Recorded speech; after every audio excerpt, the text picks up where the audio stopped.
Este é o organizador de bolsa Inside. Na parte de fora, ele contém vários bolsos para colocar todos aqueles objetos que vão soltos na bolsa, tanto na frente como atrás. Na parte de dentro tem um bolso com zíper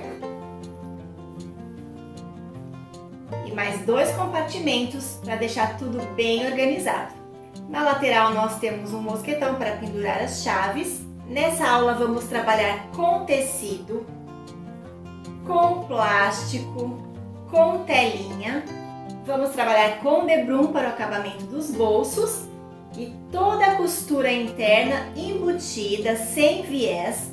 Vamos aprender também a fazer o acabamento perfeito dos cantinhos para que fique bem quadradinho. Olha só que coisa mais linda e prática. E teremos ainda uma aula extra da mesma peça feita com material sintético.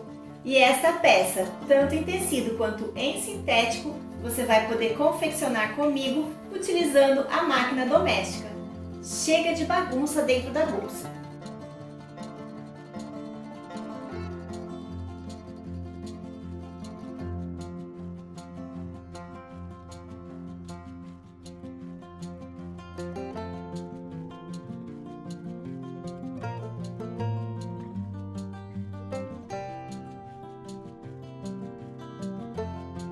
Além de deixar tudo organizado, se você quiser usar outra bolsa, é só tirar o refil de dentro de uma